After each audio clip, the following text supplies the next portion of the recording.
Hello everyone, welcome. Right, so ready to start? Okay, चलो, good. So, what is our target today? Our target today, as you can see on the screen, is कि हमें close test में 100% accuracy के पास पहुंचना है, right? So that is our target obviously.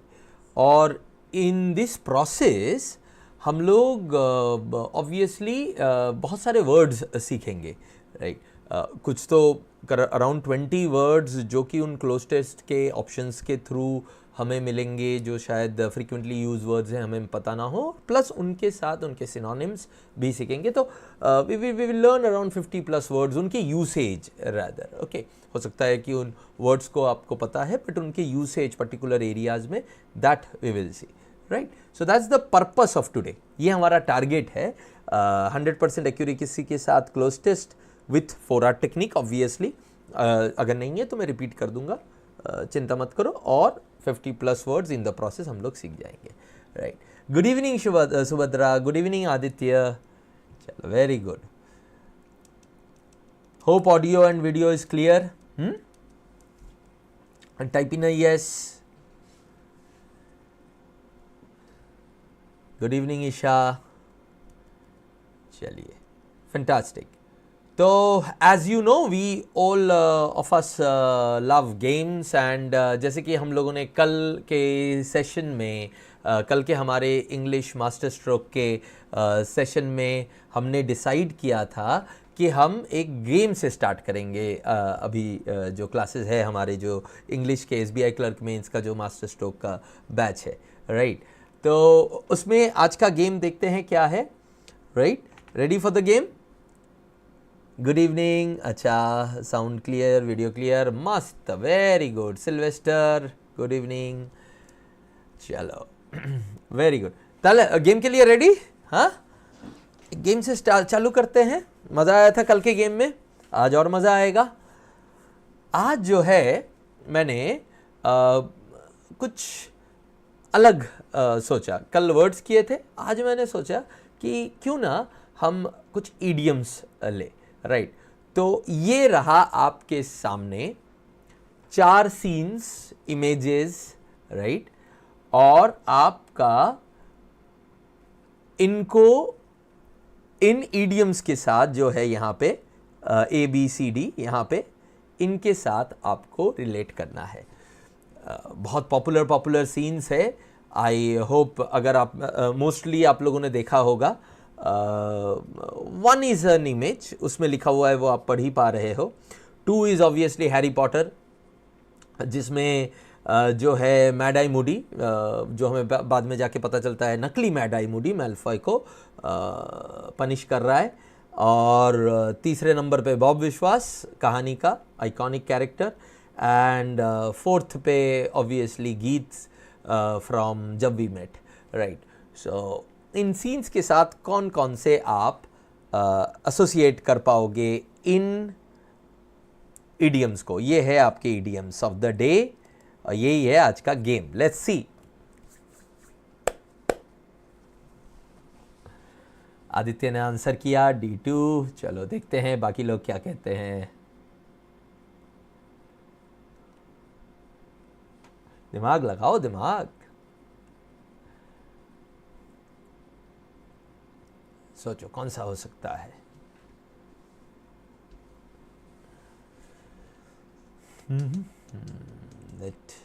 अरे बाकी आओ, आंसर बताओ, क्या कर रहे हो?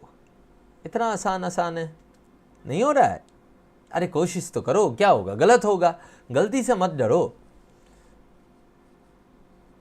कभी खेल में हम लोग गलती से डरते हैं?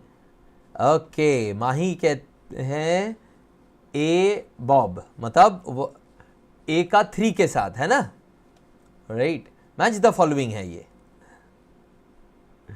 बी गीत, ओके। निखिल ने सारे आंसर एक साथ दे दिया। A3 B4 D2 C1। अच्छा चलो देखते हैं शार्प राइटर, भाई साहब sharp writer face the music का मीनिंग आप पूछ रहे हो क्या? ओके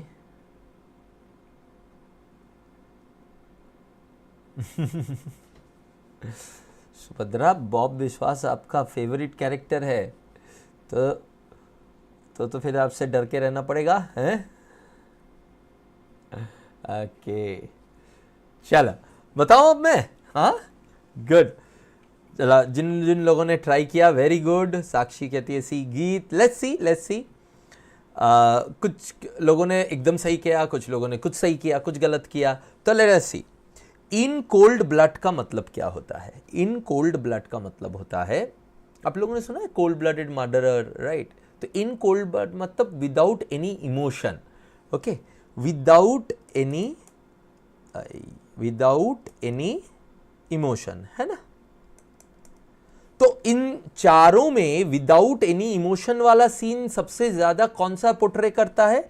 बॉब विश्वास वाला, राइट? कॉन्टेक्स्ट के लिए आपको पता ही है कि he used to kill and so in such a way कि जैसे कि कुछ किया ही नहीं हो, है ना? तो नमस्कार करता था और उसके बाद मार देता था। So A is definitely going with 3।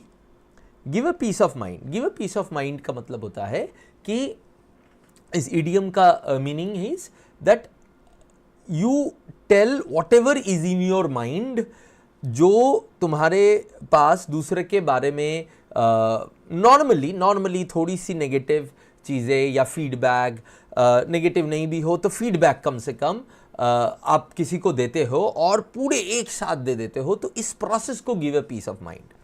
अच्छा पता है ये जो इडियम्स के साथ हम लोग कुछ वर्ड्स को एसोसिएट करते हैं ना, वो एक्चुअल मीनिंग नहीं होते हैं, वो भी सिनोनिम्स ही होते हैं, ये याद रखना हमेशा, है ना?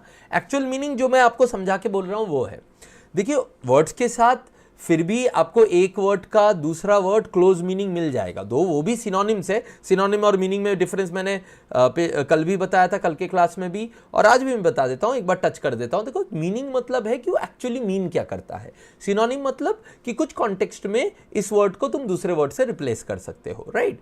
ओके, अब इंग्लिश में या कोई भी और लैंग्वेज में आपने देखा होगा कि बहुत सारे वर्ड्स है जो कुछ कुछ कॉन्टेक्स्ट में अलग अलग मीनिंग होते हैं।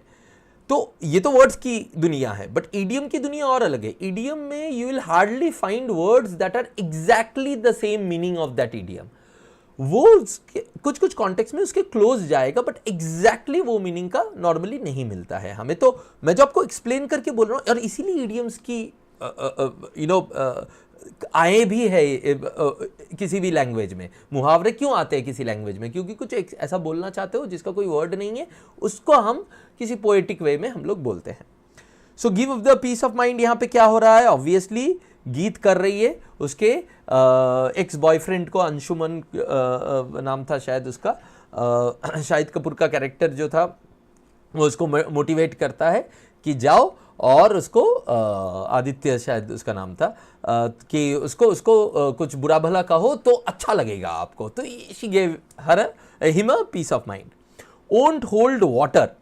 ओंट होल्ड वाटर का मतलब है कि इसमें कोई लॉजिक नहीं है, रीजन ये स्टैंड नहीं करेगा, ये लॉजिकल स्क्रूटिनी स्टैंड नहीं करेगा, राइट? जो आर्गुमेंट है वो लॉजिकल नहीं है। और वो कौन सा है? ऑब्वियसली वन वाला, क्योंकि अर्थ इज फ्लैट लेकिन दिखता वो गोल है क्योंकि वो जोर जोर से घूमता है। And you might find it funny, but there are still people in largely in United States, because वहीं पे ज़्यादा बेवकूफ़ मिल जाते हैं, और कुछ यूरोप में भी, जो एक्चुअली में they think that world is flat, क्योंकि किसी किताब में लिखा हुआ है, and because that they are it seems round from the और spherical from the space, because वो जोर जोर से घूम रहा है, right? So that logic doesn't hold water ना। तो आपका C is one and last is face the music, तो यहाँ पे मैल्फॉय ने क्या किया था, मैल्फॉय ने पीछे से हैरी को वॉर किया था, if you remember the context. और मैड आई मूडी जो था, नकली मैड आई मूडी था, बट तब तो हमें पता नहीं था, मैड आई मूडी जो है उसकी वजह से इसको पनिशमेंट देता है। तो face the music is getting punished, right. तो D2, तो ये है आपके आंसर्स, राइट। चलो ग्रेट, तो बहुत लोगों ने, आप लोगों ने सही किया। अब आज का गेम खत्म। होपफुली आपको मजा आया गेम पे। अगर मजा आया तो type in yes, right, yes enjoyed. And now we will move on to the cloze test. तो मैं क्या करूंगा, एक पैसेज दूंगा क्लोज टेस्ट का, एंड उसमें मैं 4R टेक्निक साइड में रख दूंगा। तो 4R टेक्निक के हिसाब से जो पहले 2 स्टेप है वो आपको पैसेज पढ़ते पढ़ते ही करना है, right. I will explain it ताकि आपको फिर से याद आ जाए, क्योंकि आपने अगर मेरे पुराने जो क्लोज टेस्ट के सेशन नहीं देखे, फिल इन द ब्लैंक्स का सेशन नहीं देखा है, बट आई वुड वांट कि आफ्टर दिस क्लास आप उनको भी देख लो, राइट, ओके, ठीक है।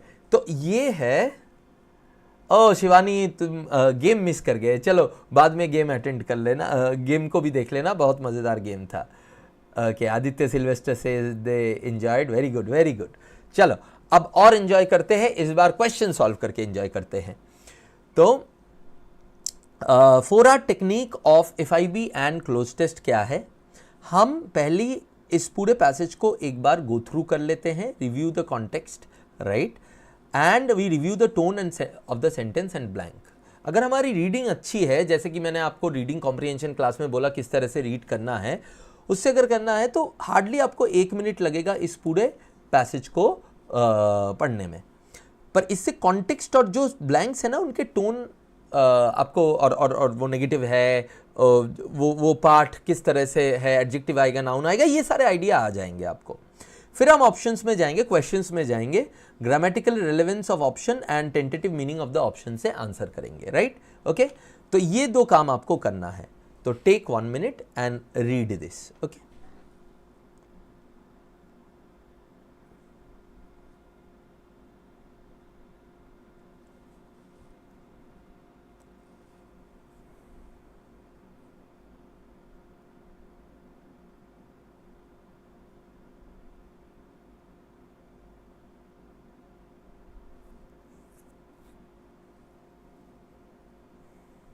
जैसे ही हो जाता है डन बता दीजिएगा। मैं 1 मिनट दे रहा हूँ आप लोगों को ये पढ़ने के लिए।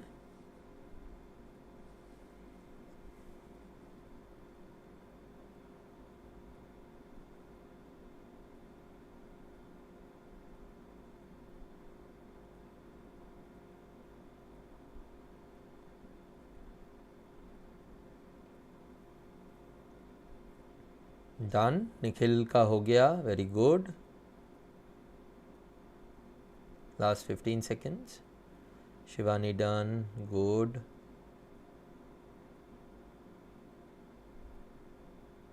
बाकी लोग फटाफट कीजिए। चलिए आपका 1 मिनट हो गया है, मैं अभी इसको पढ़ रहा हूँ, जो लोग पढ़ रहे हैं उसको ख़त्म कर ले फटाफट, right.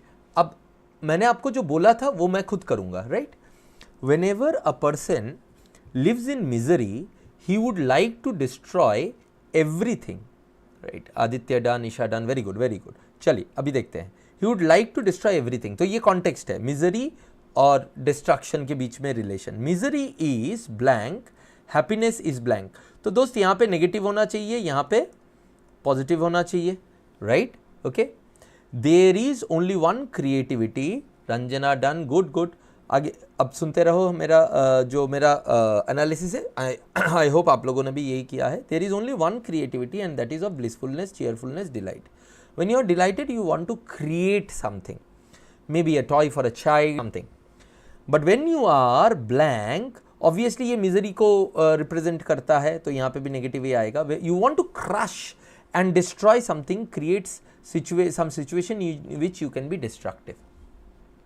That's why every now and then war blank happens somewhere on the earth type hoga. All politicians go on talking about peace, they prepare for war. In fact, they say we are preparing for war to preserve peace. Most irrational. To preserve peace, one should prepare for peace. That's why all over the world the new generation is in great danger is a great danger to the establishment. They are only interested in being happy. They are interested in love, meditation, music and dance. A happy person belongs to himself. Why should he belong to any organization? That is the way of an unhappy person.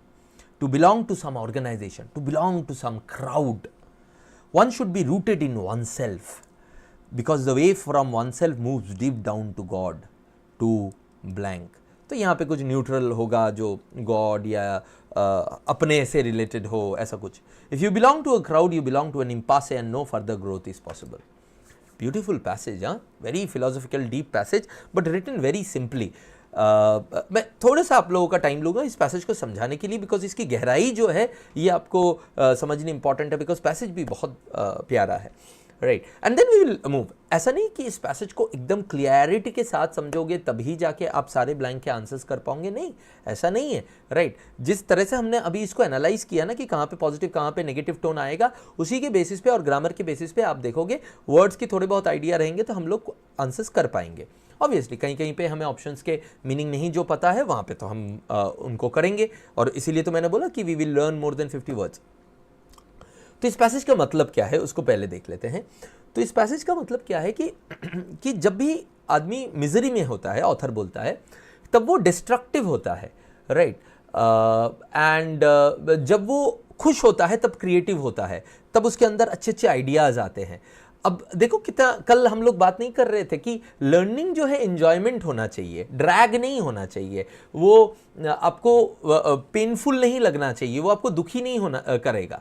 देखो ये related है, मैं इसके साथ इस passage का context थोड़ा सा अलग है, ह्यूमन के लाइफ को ओवरऑल बता रहा है, लेकिन इसका एप्लीकेशन हमारे लर्निंग वाले कॉन्टेक्स्ट के फिलोसफी जो हम लोग कल डिस्कस कर रहे थे उसके साथ भी है ना, कि दोस्त लर्निंग जो है अगर फन नहीं है तो वो लर्निंग नहीं हो पाएगा या लॉन्ग टर्म हमें काम नहीं आएगा, राइट. तो वही बात यहाँ पे भी दोहराया जा रहा है in a broader, in a more general way, right. That's why now and then war happens. मतलब वॉर इसी की वजह से होता है क्योंकि लोग मिजरी में होता है और वो डिस्ट्रक्ट करना चाहते हैं.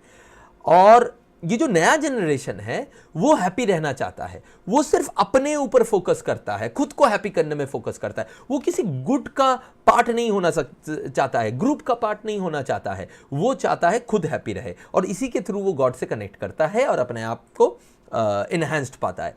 This is the crux of the paragraph.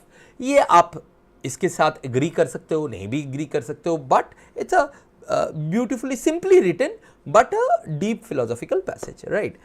Shivani कहती है अच्छा जीबी शॉ ने लिखा है, पता नहीं दे किसने लिखा है, वो तो सर्च करने से मिल ही जाएगा, but it's a good passage, right. अब हम लोग ऑप्शंस पे जाते हैं, मतलब क्वेश्चंस पे जाते हैं. Whenever a person lives in misery he would like to destroy everything. Misery is blank, हमने बोला था नेगेटिव होगा. हैप्पीनेस इज ब्लैंक, ठीक है, ए बी दोनों एक साथ ही हो जाएगा. नेगेटिव होगा और क्या होगा, ये कौन सा पार्ट्स ऑफ स्पीच होगा, ए और बी दोनों कौन से पार्ट्स ऑफ स्पीच होगा. आंसर भी बता सकते हैं और पार्ट्स ऑफ स्पीच भी साथ में बता दीजिएगा.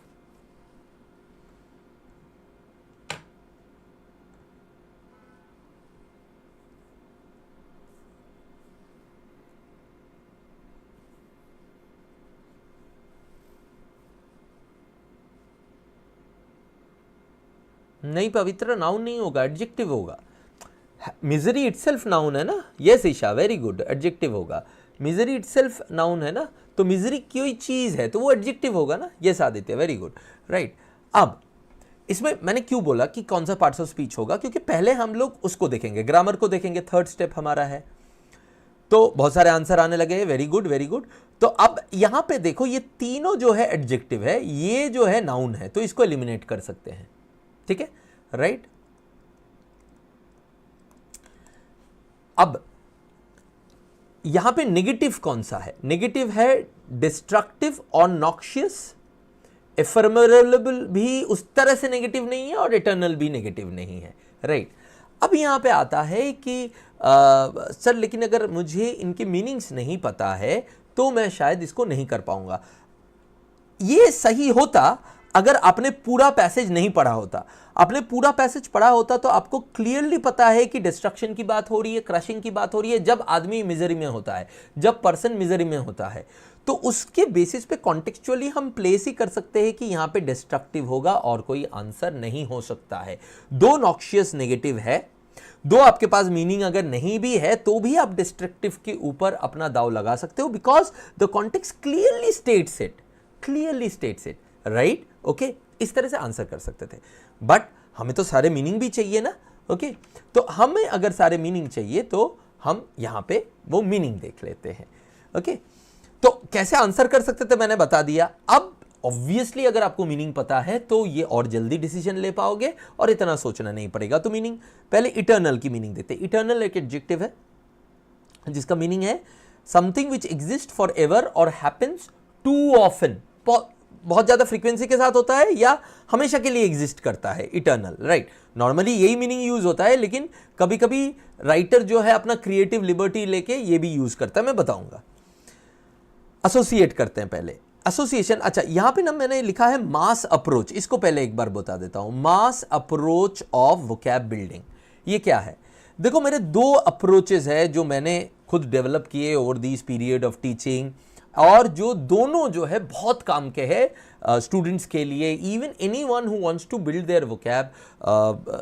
कुछ एक मेथड में दूसरा बात करूंगा, वो तो मैंने स्पेसिफिकली डेवलप किए थे जर्नलिस्ट को ट्रेन करने के लिए, क्योंकि उनको लिखने के लिए बहुत सारे वर्ड्स चाहिए थे, राइट? बट कॉम्पिटिटिव एग्जाम में वो वाला मेथड भी मैं आगे जाके आपको बताऊंगा, बट कॉम्पिटिटिव एग्जाम में ये सबसे ज्यादा आपको काम आता है, राइट? इससे आपका टाइम बचता है और आपकी वोकैबुलरी भी बहुत अच्छे तरीके से बिल्ड होती है। इन वर्ड्स पे मैं आता हूं, बट इसको ध्यान से देख लो।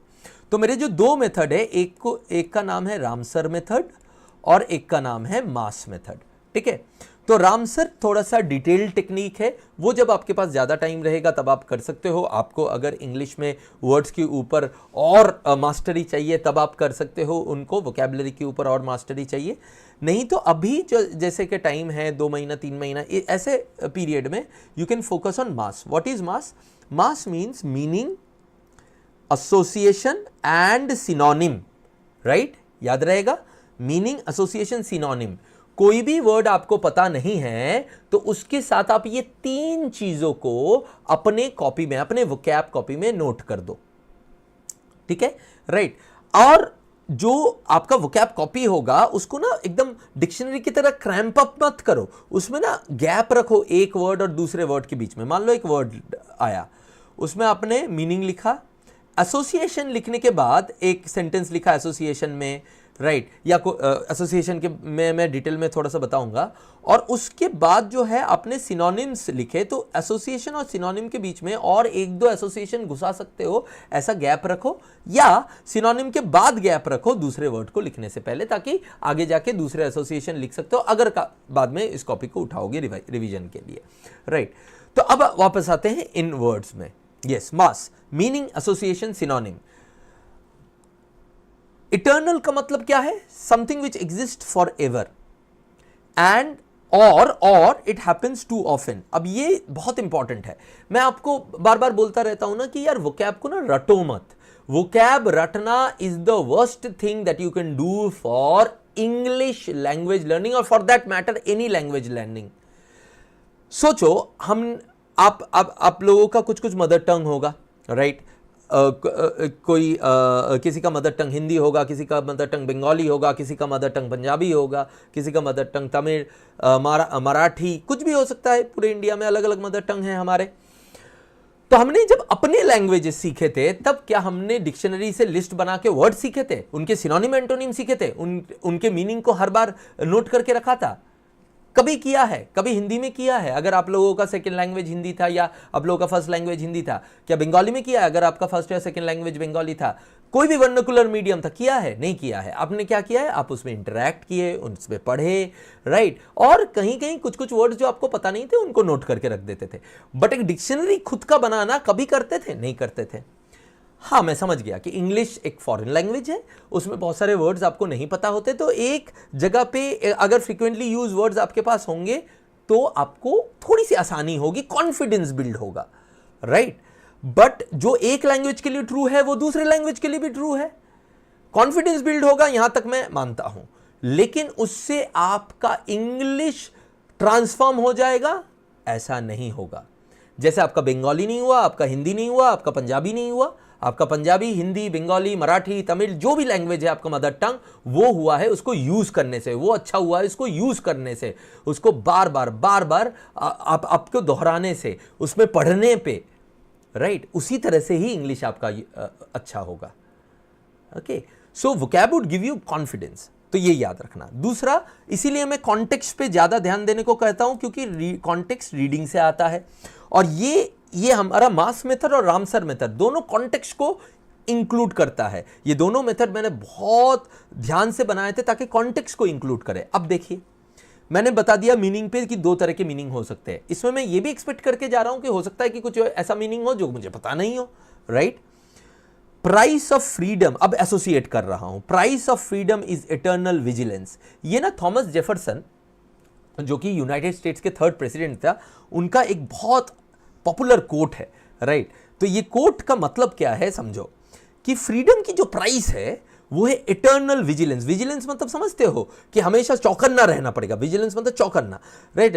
तो हमेशा आपको चौकन्ना रहना पड़ेगा अगर आपको फ्री रहना है, नहीं तो कोई आके आपके ऊपर कैप्चर कर ले, आपको कैप्चर कर लेगा। और यही हमारे साथ तो हुआ ही है, हमारे इंडियन कल्चर में या हमारे इंडिया में तो कितने बार हुआ है कि we had not been vigilant and therefore people attacked अस।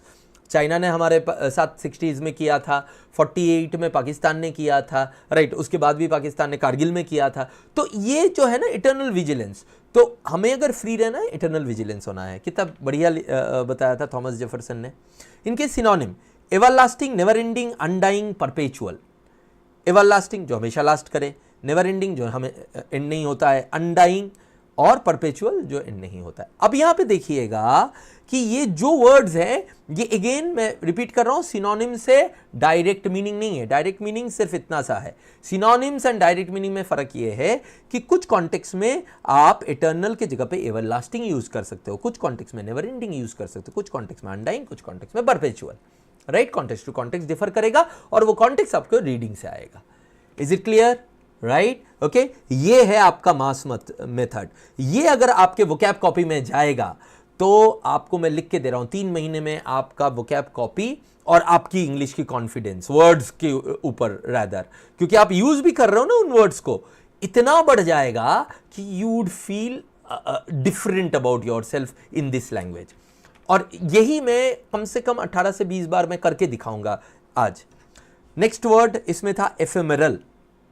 एफेमेरल को देखते हैं। Meaning something that's last for a short time.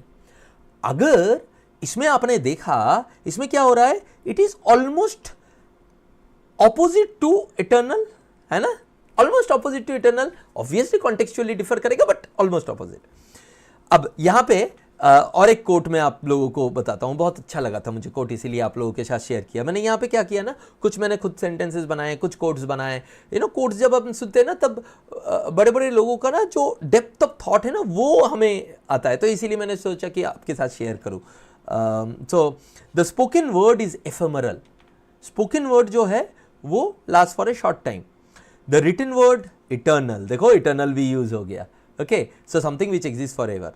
A symphony, timeless, okay? तो ऑब्वियसली यही समान एक राइटर थे, तो इसीलिए उन्होंने राइटिंग क्रिएटिव लिबर्टी यूज किया।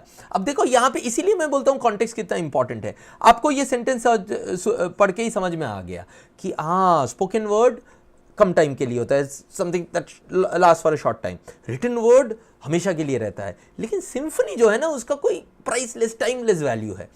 अब आप बोलोगे कि अगर सिर्फ आप सिनोनिम एंटोनिम करते रहोगे वर्ड को लेके, जैसे कि as if it's a zero, binary 0 and 1, जैसे मैंने देखा है बहुत लोग करते रहते हैं, पता नहीं क्यों, बट इसी में टाइम बर्बाद करते रहते हैं। अगर तो फिर आप वर्ड की जो ब्यूटी है उसी को तो मिस कर जाओगे भाई, राइट। तो यहां पे एफेमेरल और इटर्नल ऑपोजिट वे में यूज हुआ है, लेकिन ऑथर ने एक और कॉन्स्ट्रक्ट यूज किया, टाइमलेस, टू शो कि इसके ऊपर भी कुछ है।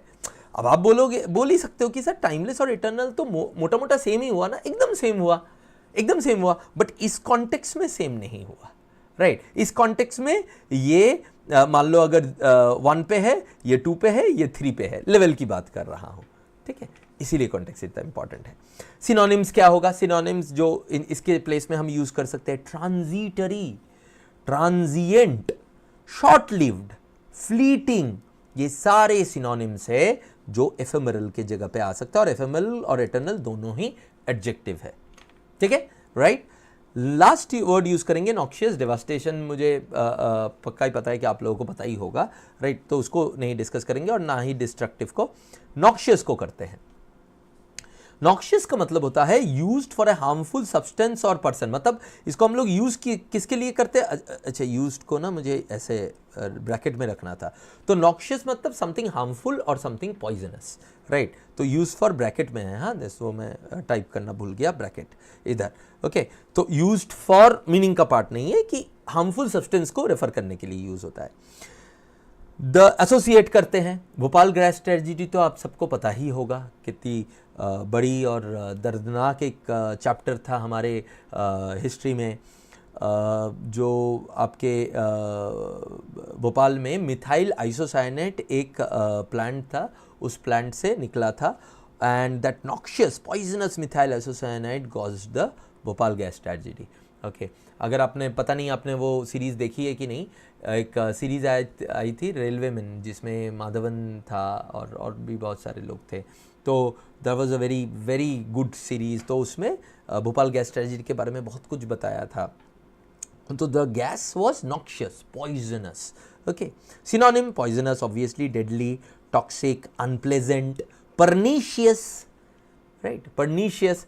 तो इस तरह से हम लोग अपने मास अप्रोच से वो कैप को बिल्ड कर सकते हैं। अब ऑब्नॉक्शियस और नॉक्शियस, अगर पर्सन को रेफर कर रहे हैं, ऑब्नॉक्शियस और नॉक्शियस को हम सिनोनिमसली यूज कर सकते हैं। सिल्वेस्टर ने एक बहुत अच्छा क्वेश्चन किया, अगर पर्सन को रेफर कर रहे हैं तो ऑब्नॉक्शियस और नॉक्शियस को हम रेफर कर सकते हैं इरिटेटिंग पर्सन, टॉक्सिक पर्सन के हिसाब से, राइट।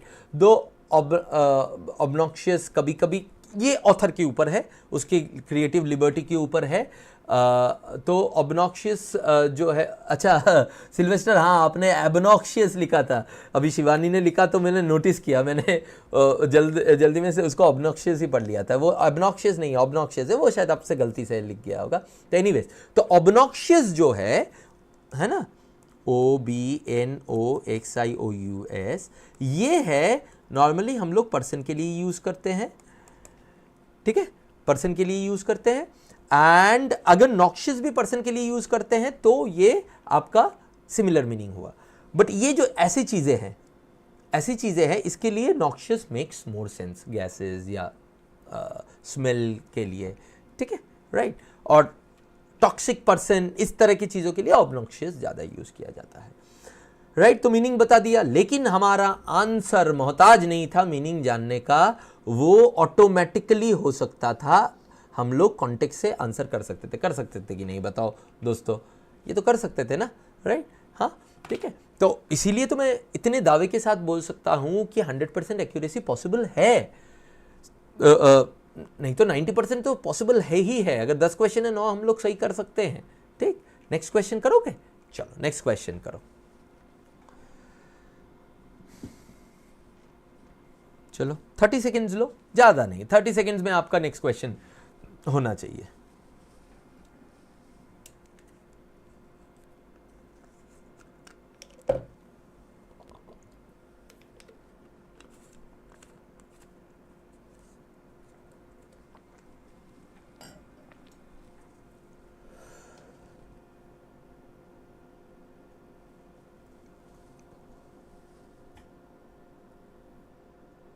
बहुत ही आसान है ये, हाँ गणेश, वेरी गुड, बहुत ही आसान है,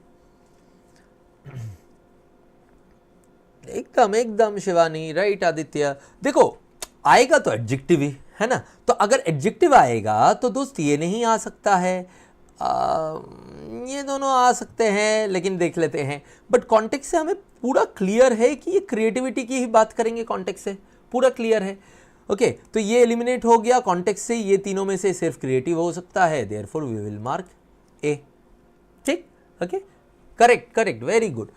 तो ये 15 to 20 सेकेंड। एक बार आपने अगर कॉन्टेक्चुअली पूरा अंडरस्टैंडिंग ले लिया है तो ये दोनों ब्लैंक करने में आपको 20 सेकेंड से ज़्यादा नहीं लगते। 20 40 सेकेंड, 1 मिनट 40 सेकेंड में 2 हो गए।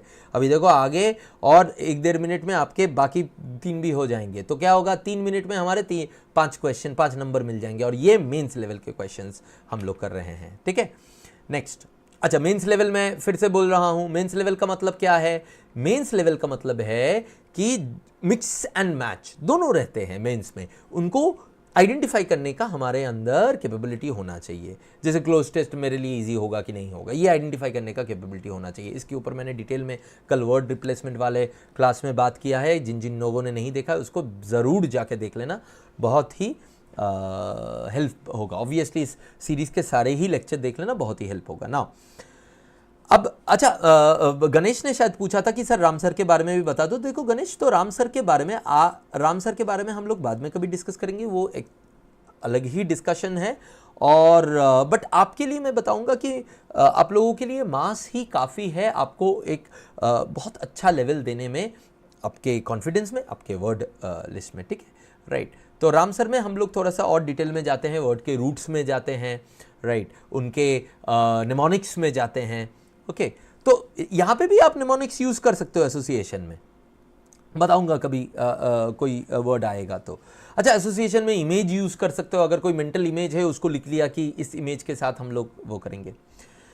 अब यहाँ पे आंसर तो हमें मिल गया, क्रिएटिव होगा आंसर, लेकिन फर्टाइल का मतलब क्या है और रिसोर्सफुल का मतलब क्या है, अगर आपको नहीं पता है तो मैं बता देता हूँ। फर्टाइल का मतलब होता है that which can produce, right. अब वो कुछ भी हो सकता है, अगर माटी है तो क्रॉप, अगर इंसान और जानवर है तो वो ऑफस्प्रिंग, चाइल्ड, और अगर क्रिएटिव कोई इंसान है जो मेंटली कॉन्टेक्स्ट में बात हो रहा है तो आइडियाज़, ठीक है, ये तीनों हो सकते हैं। The fertile plains of Ganga has cradled the Indian civilization for ages. हमारी गंगा के जो प्लेन्स है उसमें तो कितने हज़ारों साल से हमारी जो भारतीय सभ्यता जो है पनपती रही ना, वो तो फर्टाइल प्लेन्स था, तो इसीलिए ना। वैसे ही अगर आपको पता हो कि नाइल के आसपास जो रीजन था उसको फर्टाइल क्रेसेंट कहा जाता था, तो that was also the reason कि जो one of the first civilizations of humankind में से एक नाइल में भी हुआ था, इजिप्ट में भी हुआ था। जैसे इंडिया में हुआ था वैसे ही वहाँ पे भी, इजिप्ट में भी सिविलाइजेशन देखे गए थे। फिकंड सिनोनिम्स क्या होंगे? Fecund, a word which is very much used in exams, right, तो उसका मतलब क्या है? Fertile. Fruitful, okay, productive, fructuous, ये सारे जो है फर्टाइल के आपके सिनोनिम्स हैं। और भी ऑब्वियसली होते हैं, लेकिन कितना याद रखोगे, ये आप अगर याद रख पाते हो तो अच्छी बात है, नहीं तो आपको कॉन्टेक्स्ट याद रहेगा। Next, resourceful. रिसोर्सफुल का मतलब होता है जुगाड़ू, good at finding ways of doing things, good at finding solutions. So manager should always be resourceful and solution oriented, ठीक है। इसके बारे में हम कल बात भी कर रहे थे कि आप लोग पीओ बनना चाहते हो, आप लोग बैंक में जाना चाहते हो, आप मैनेजरियल पोजीशन में जाना चाहते हो, तो उसमें तो आपको रिसोर्सफुल होना पड़ेगा ना। Angénieux is one type of synonym, clever, bright, inventive, sharp, ये सारे कॉन्टेक्चुअल सिनोनिम्स, मतलब अलग अलग कॉन्टेक्स्ट में you can replace resourceful with these words, right, okay, ठीक है। चलिए नेक्स्ट क्वेश्चन करते हैं। क्वेश्चन नंबर सी करिए। सबने मार्क किया था बी में, गणेश, शिवानी, आदित्य, ईशा, सिल्वेस्टर, सुभाषीष, रंजना, प्रिया, इसाकी, वेरी गुड वेरी गुड। अब इसका आंसर बताइए।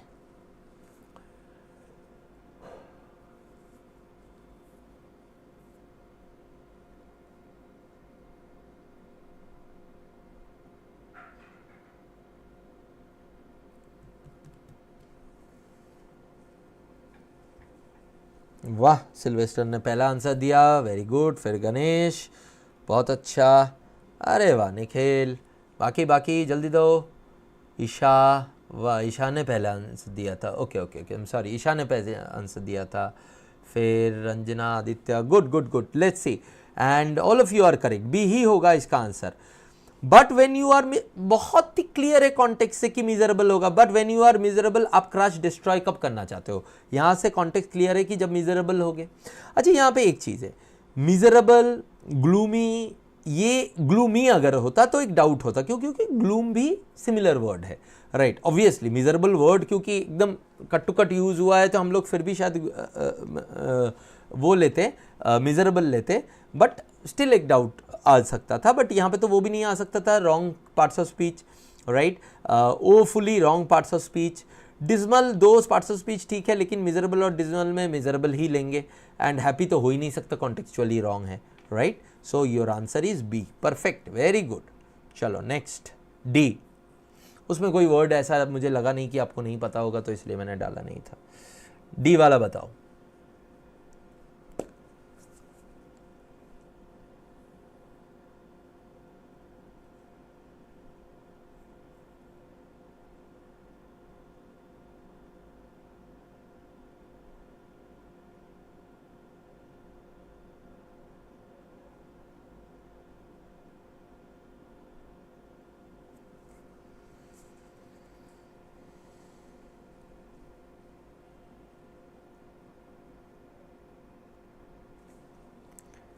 निखिल का आंसर आ गया, डी वाले में ईशा का आंसर आ गया, very good.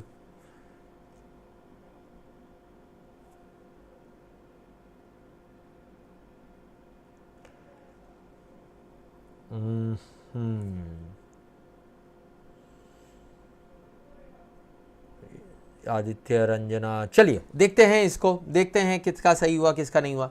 That's why every now and then war blank somewhere on the earth. अब यहां पे होगा तो वर्ब ही, राइट? बट ये वर्ब किस तरह का होगा, किस कौन से टेंस में होगा? यहां पे एक सिंपल प्रेजेंट टेंस आने का ज्यादा चांस है, राइट? यहां पे एक सिंपल प्रेजेंट टेंस आने का ज्यादा चांस है, क्यों? क्योंकि इन जेनरिक बात हो रही है, जो हमेशा के लिए, पूरे टाइमलाइन के लिए। अगर आपको पता नहीं हो, सिंपल प्रेजेंट यूज होता है जनरली जो होता है उनके लिए, राइट? जो पूरे टाइमलाइन के लिए है। तो अब अगर मैं सिंपल प्रेजेंट देखूं तो ये दोनों हमें लग रहा है सिंपल प्रेजेंट है, और ये अच्छा वॉर क्योंकि सिंगुलर है तो ये तो हो नहीं सकता है, और ये दोनों पास्ट है। अच्छा, एम्बार्क्ड के साथ, इवन अगर आपको सिंपल प्रेजेंट और पास्ट नहीं भी सब समझ में आता है, एम्बार्क्ड के साथ एम्बार्क्ड अपॉन होना चाहिए था। Were embarked would not make sense, right?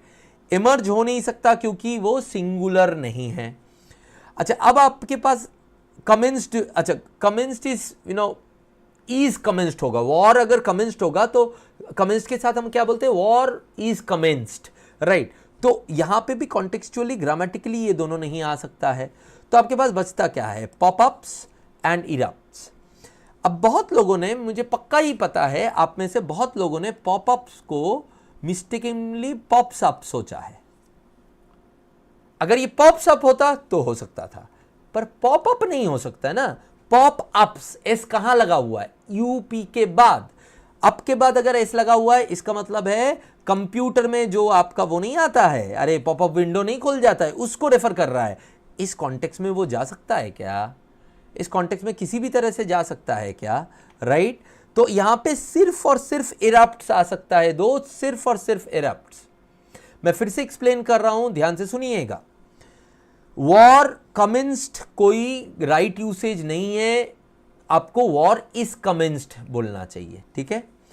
War is embarked upon होना होता तो ठीक होता।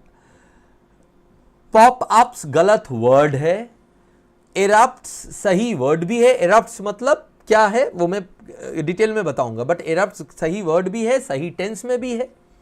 इमर्ज सही वर्ड हो सकता था, लेकिन उसका नंबर जो है वो मैच नहीं खा रहा है, ठीक है, राइट? ओके, सो इसीलिए आपका ये नहीं होगा। क्लियर? तो आपका यहां पे ये आंसर हुआ। अब मैं आपको कमेंस्ड और इरप्ट्स, बिकॉज बाकी तो आपको पता ही होगा, एम्बार्क्ड भी इसी में आ जाएगा, राइट? कमेंट्स और एम्बार्क। अच्छा बताओ, पता समझ में आया क्यों इरप्ट्स होगा और आपको इरप्ट्स क्यों मार करना चाहिए था? अब मैं मीनिंग बताता हूं। कमेंट्स मतलब to begin, to start off, right? Okay, अब जैसे इसको एसोसिएट करता हूं एक फनी उससे, फनी तो नहीं है जिनके साथ हो रहा है। Trump has commenced, has started, एक हैज कमेंस्ड, ऐसा कुछ होगा ना कमेंस्ड के साथ। War commenced somewhere on the अर्थ मतलब कोई पर्टिकुलर वॉर की बात कर रहा हूं, राइट। यहां पे तो ऐसा नहीं है, ये जेनरिक सारे वॉर की बात कर रहा है। तो Trump has commenced preparation of laying off government employees through mask Dodge.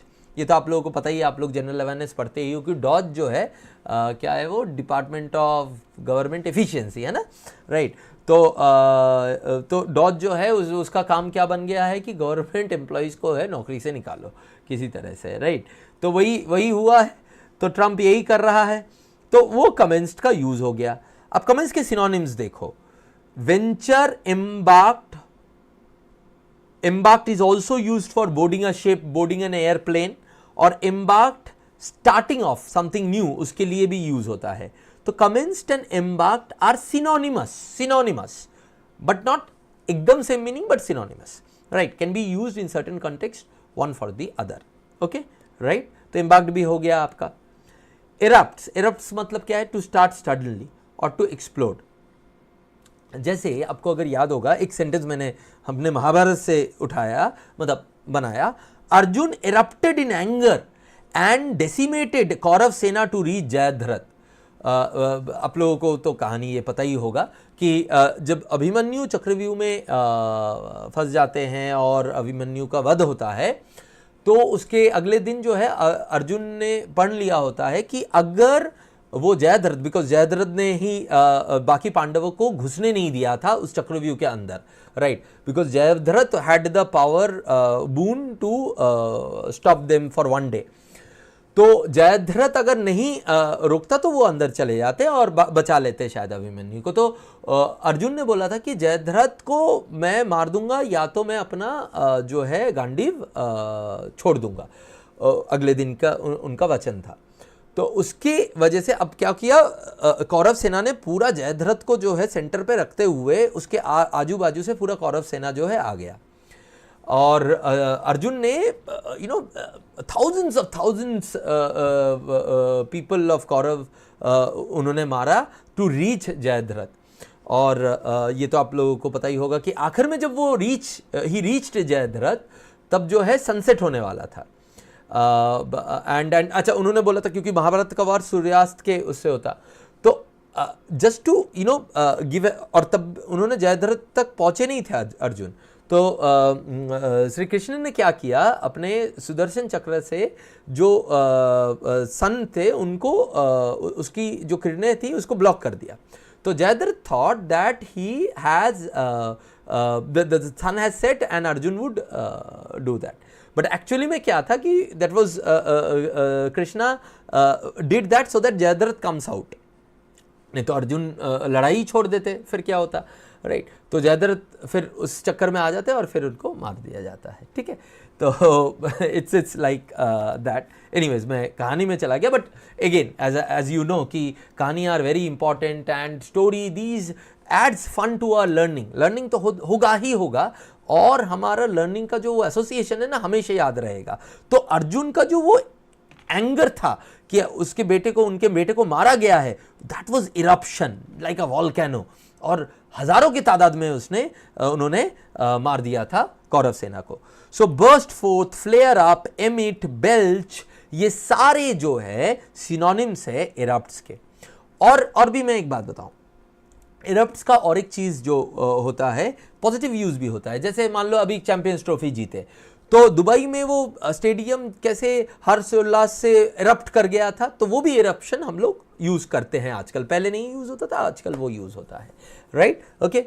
Emerges अगर होता, अच्छा इमर्जेस का क्या सिग्निफिकेंट है, देखो इमर्जेस का यूज कैसे होता है सेंटेंस में, जब कोई चीज ऑर्गेनिकली होती है, आती है, किसी चीज से आती है, राइट, ठीक है। तो वॉर इमर्जेस, यार ये तो हो सकता था, right, though erupts would be a better connotation because erupts को हम लोग नेगेटिव सेंस में ज्यादा यूज करते भी है, राइट। तो उसके कॉन्टेक्स्ट में अगर इरप्ट्स और इमर्जेस दोनों होते तो still we would have gone with erupts rather than emerges. Does that answer your question, Sylvester? Right? Sir, please include Central Bank of India PGDBF mock test. Okay, I'll tell the team to look into this, है ना तबोजीत, ठीक है, okay.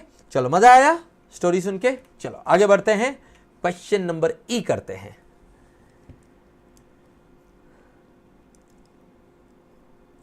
करिए ई।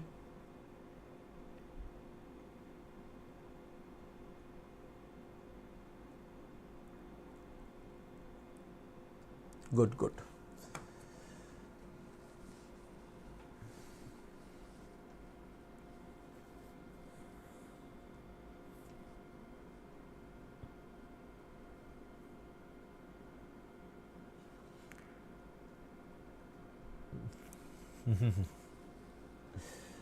Very good नवीन।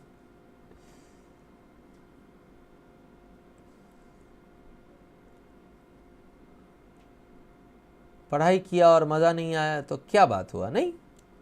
चलो ईशा का पहला answer आ गया, very good Isha. Isha ने दिया बी, देखते हैं आंसर सही है कि नहीं है। Sylvester B, Ranjana B, okay. करूँ क्या इसको, निखिल बी। चलो, one should be rooted in oneself because the way from oneself moves deep down to God to blank, होगा तो नाउन ही। Fact contextually relevant, existence to existence हो सकता है, फिलोसॉफिकल लग रहा है। If you belong to a crowd you belong to no one. Unity in diversity नहीं हो रहा है, as a matter of way context से उल्टा जा रहा है यूनिटी इन डाइवर्सिटी इस पर्टिकुलर कॉन्टेक्स्ट से। तो टू कम्युनिटी उल्टा जा रहा है, टू सबसिस्टेंस, सबसिस्टेंस मतलब सर्वाइवल, राइट। तो सर्वाइवल कॉन्टेक्चुअली तो नहीं जा रहा है, सिर्फ एग्जिस्टेंस जा रहा है। तो मेरा आंसर होगा बी, जो कि आप लोगों का भी आंसर है, एकदम सही, वेरी गुड। अब सबसिस्टेंस को थोड़ा सा देख लेते हैं, बाकी तो वर्ड आपको पता ही है, बट सबसिस्टेंस देख लेते हैं। है तो नाउन और इसका मीनिंग है सर्वाइवल, एसोसिएट करते हैं। अब ये भी बहुत बढ़िया एक कोट है आप लोगों के लिए मैंने दिया, बहुत डीप मीनिंग है इसका। So power over a man's subsistence is power over his will.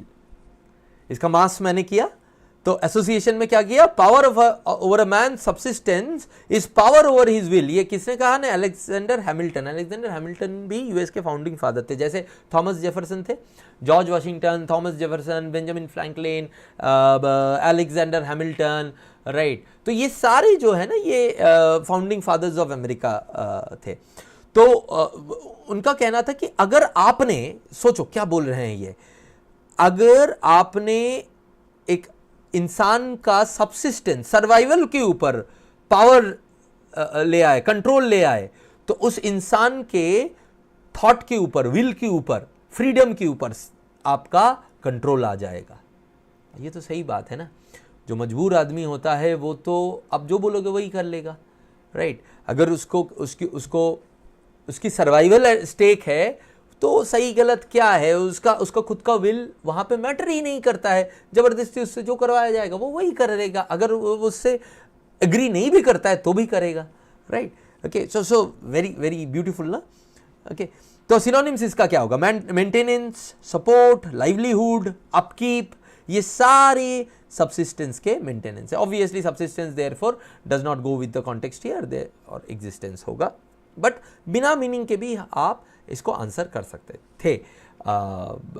हाँ, अगर सबसिस्टेंस एकदम ही आइडिया नहीं है तो थोड़ा सा शायद मुश्किल होता तो और आपको छोड़ना पड़ता, बट बाकी चार तो एकदम सही होते ही होते और इसको शायद आप छोड़ देते ज़्यादा से ज़्यादा, बट सबसिस्टेंस ऐसा कॉमन वर्ड है कि जो आपसे बन जाता। अब आप यहाँ पे देखो, मैंने आपको एक्सप्लेन करने में, कहानी सुनाने में, वर्ड्स बताने में टाइम लगाया, लेकिन ये सॉल्विंग जो टाइम है वो तो ऑब्वियसली मुझे एक्सप्लेन करने में टाइम लगेगा, तभी तो आपका सॉल्विंग टाइम कम होगा। 1 मिनट हमने रीडिंग किया 1 मिनट, और हर एक क्वेश्चन आप लोगों ने अगर आपने देखा तो आपने सॉल्व किया 30 सेकेंड्स में एवरेज, किसी में 40 सेकेंड, किसी में 20 second.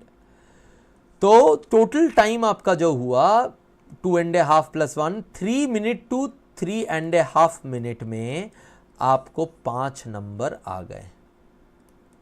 This is the beauty of fill in the blanks, this is the beauty of cloze test. ये है जहां से आप स्कोर करोगे पहले राउंड में। उसके बाद मैंने आपको कल क्या बताया था कि 10-12 नंबर ऐसे होते हैं जो सिटर होते हैं, उनको पहले दबोच लो। फिर 10-12 नंबर ऐसे होते हैं जो कि थोड़े से चैलेंजिंग होते हैं बट आपसे तो बन ही जाएंगे, राइट। एंड देन 10-12 नंबर होते हैं जहां पे आपका स्किल आता है। यार नवीन से एग्जिस्टेंस ही तो हुआ, मैंने सबसिस्टेंस का सिर्फ मीनिंग बताया, क्योंकि सबसिस्टेंस बहुत लोगों को पता नहीं होगा तो इसलिए एग्जिस्टेंस ही तो है आंसर। मैं बताया ना बी आंसर है, शायद आपने वो वाला पार्ट मिस कर गए क्या। एग्जिस्टेंस ही तो आंसर है इसका, सबसिस्टेंस तो नहीं है, मैंने काट दिया था ना सबसिस्टेंस, मीनिंग बताने के बाद मैंने फिर से काटा था, राइट। शायद आप वहां पे कंफ्यूज हो गए, मैंने मीनिंग बताने के बाद मैंने क्या बोला था कि सबसिस्टेंस नहीं भी पता होता तो भी आप काट सकते थे, सॉरी एग्जिस्टेंस मार्क कर सकते थे, बट अगर पता है तो आप डायरेक्टली काट सकते हैं, है ना। क्लियर है अभी नवीन, कोई डाउट तो नहीं है, इसका आंसर एग्जिस्टेंस ही होगा जो आपने आंसर किया है ना। चलो वेरी गुड, ठीक है, ये था पहला वाला। अब हम लोग अगले वाले पे जाते हैं, चलिए नेक्स्ट वाला देखते हैं। 1 मिनट लीजिए और इसको पढ़ लीजिए, इसको तो पढ़ने में 1 मिनट भी नहीं लगेगा। क्या करेंगे, कॉन्टेक्स्ट देखेंगे, टोन, 4R टेक्निक याद रखिएगा, कॉन्टेक्स्ट देखेंगे और tone of sentence and blank देखेंगे। ये दो काम करते करते आप पूरे को पढ़ लीजिए एक बार 1 मिनट में।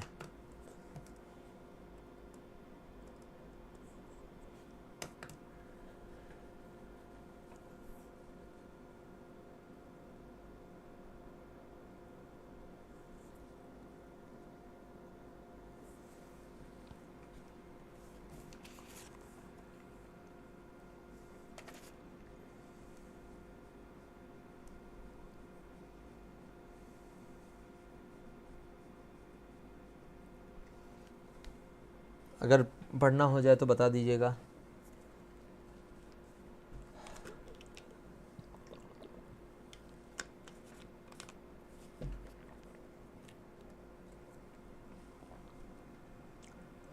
Nikhil done, good.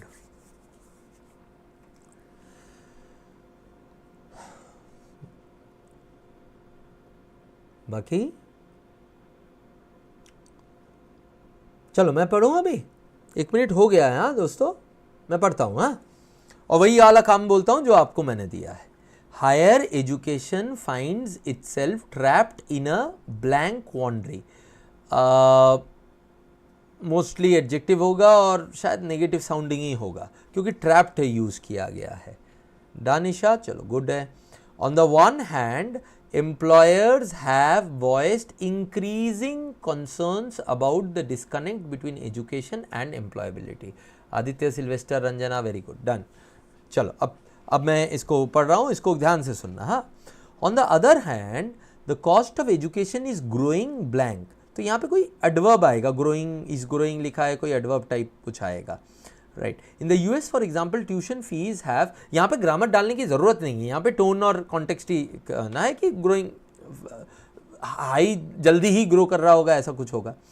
Tuition fees have blank inflation significantly and total debt has surpassed this much. ठीक है, ऑप्शन देख के देखेंगे क्या होगा, ऑब्वियसली वर्ब ही टाइप कुछ होगा। It should come as no surprise that public opinion of higher education in the US has plummeted in recent years and academic institutions find themselves embroiled. Embroiled का मतलब होता है कि mix up हो गए हैं, घुस गए हैं in a highly polarized, increasingly polarized debate. And for all that, the health of many academic institute in the US is blank, indicating that success, ये भी नेगेटिव ही होगा डेफिनेटली, क्योंकि डीप रूटेड स्ट्रक्चरल इश्यूज है। Employers are beginning to react in two ways. First, they are relying less on a college education. The number of jobs requiring an undergraduate dropped by 45% in US in the first year of the pandemic. Blank, most industries would have declared an emergency under such circumstances and academic should blank. Right, यहाँ पे full stop नहीं होगा। Okay, ये तो मतलब हमारे देश का भी वही हालत है कि एजुकेशन हम ला रहे, college education is not enough for our employment, even we are also seeing that only ना, राइट। अगर कॉलेज एजुकेशन से ही मिल जाता तो वो यूएस में भी वैसा ही हो रहा है और उसी चीज़ को लेके कर रहे हैं, फीस भी बढ़ रहा है और लोग ट्रैप्ड हो रहे हैं हायर एजुकेशन के मेस में। तो ये मोटा मोटा इसका कॉन्टेक्स्ट है, आइडिया लग गया कहाँ पे नेगेटिव होगा वो भी देख लिया हमने। अब देखते हैं ऑप्शंस विथ द क्वेश्चन ए वाला, करो, चलो करो।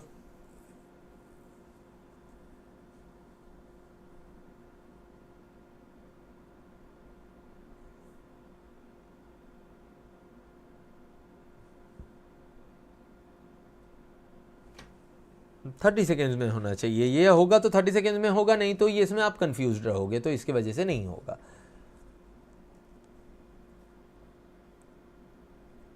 आंसर करो। Yes, good.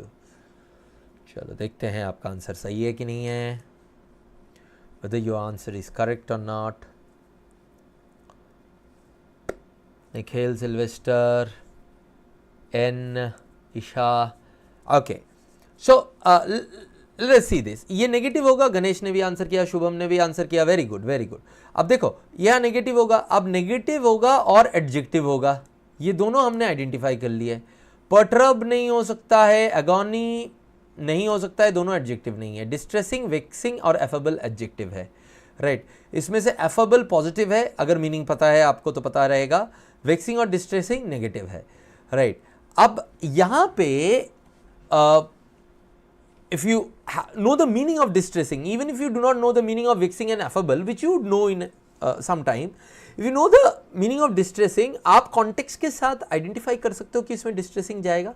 थोड़ा सा शायद हल्का ज़्यादा टाइम लगेगा, 40 सेकेंड्स लगेगा इस क्वेश्चन में, because you need to be doubly sure sometimes, because इसमें आपको शायद ये दो अगर नहीं पता है, इवन ये नहीं भी पता है तो भी, पर्टर्ब नहीं भी पता है तो फर्क नहीं पड़ता, बिकॉज वो रॉन्ग पार्ट्स ऑफ स्पीच है। ये दो नहीं पता है तो हो सकता है आपको डाउट हो, बट कॉन्टेक्स्ट के साथ डिस्ट्रेसिंग जा सकता है। अगर फिर भी आप नहीं कर सकते तो इसको छोड़ देना चाहिए आपको, अगर इतना ही आपको डाउट हो रहा है कि नहीं इन तीनों में से हो सकता है, बट मेरे हिसाब से आप डिस्ट्रेसिंग इसमें मार्क कर सकते थे, एंड दैट्स द आंसर। अब जिनको पता नहीं है बाकी वर्ड्स का मीनिंग क्या है, let me explain to them, और जिनको पता भी है वो भी मास मेथड का, जिसका मतलब है मीनिंग, एसोसिएशन और सिनोनिम, इस मेथड का मज़ा लीजिए और इन वर्ड्स को जो है अलग तरीके से अपने माइंड में फिट कर लीजिए।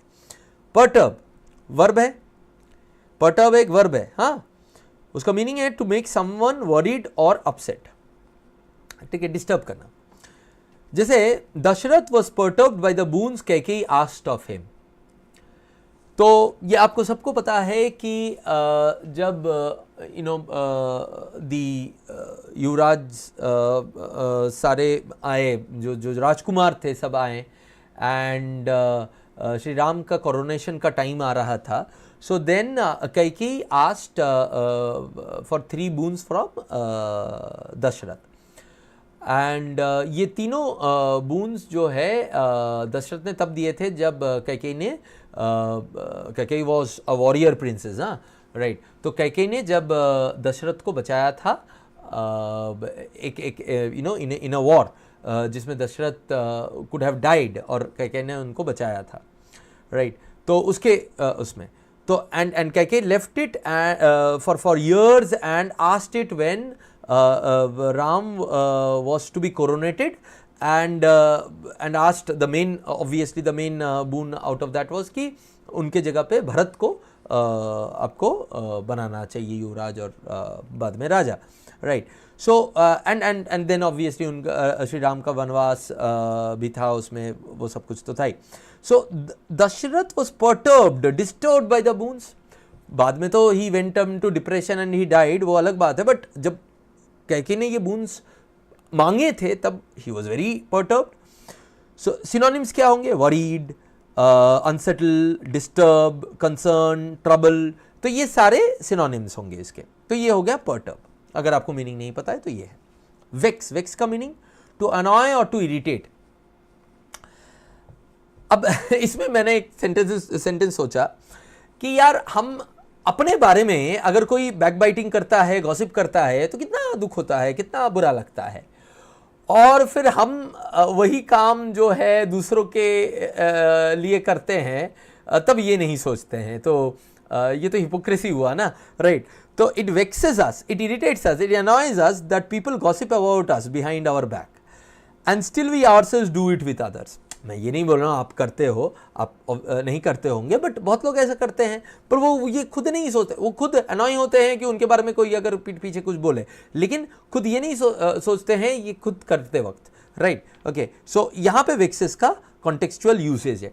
हमेशा जब वर्ड करोगे उसके साथ एक सेंटेंस लिखना, उसके साथ एक इमेजिनेशन से डाल के कुछ डालना वहाँ पे अपने कॉपी में, ताकि वो आप कॉन्टेक्चुअली रिलेट कर सको, है ना। विक्स का सिनोनिम्स क्या होगा? इंसेंस, इन्फ्यूरिएट, एंगर, अर्क एंड एग्जैस्परेट। ये सारे जो है और भी होते हैं, बट ये सारे कुछ अच्छे हाई फ्रीक्वेंसी वर्ड जो विक्स के जगह पे हम लोग यूज कर सकते हैं। ओके, एफेबल, एफेबल अकेला जो है पॉजिटिव वर्ड था, यहाँ पे एडजेक्टिव था, ऑब्वियस सी बात है, लेकिन उसका मीनिंग क्या है? To be friendly. ओके, जैसे अगर हैरी पॉटर में आपको याद हो, दो भाई थे, रॉन के दो जुड़वा भाई, Fred and George. Harry Potter का बेस्ट फ्रेंड रॉन, उसके दो जुड़वा भाई थे Fred and George. They were the two most affable characters in Hogwarts. मतलब पूरे हॉगवर्ट्स में उनका हर कोई दोस्त था, उनका ग्रुप बहुत बड़ा था, right. Okay, so affable means to be friendly because they were friendly. तो these were the meaning of these words if you had not known, and अगर आपको पता भी है, आई एम श्योर कुछ अलग पर्सपेक्टिव आपको मिला होगा, राइट। ठीक है, ए वाला हुआ, अब बी वाला कीजिए प्लीज। बी वाला क्वेश्चन कीजिए।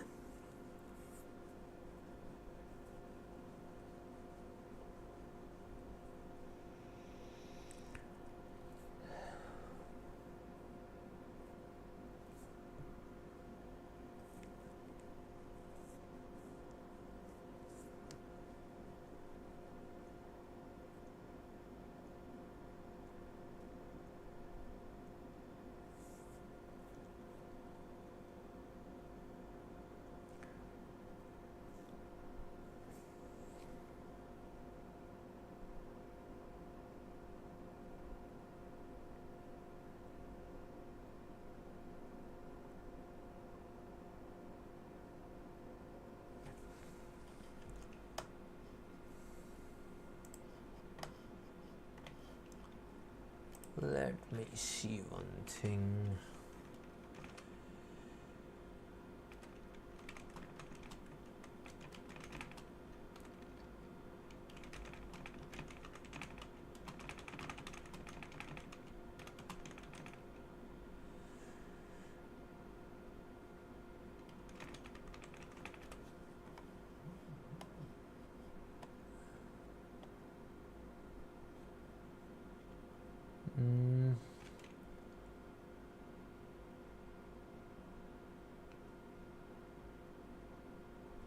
यार यहाँ पे ना आई हैव, मुझे ऐसा लग रहा है in the US for example, अच्छा, on the other hand the cost of higher education.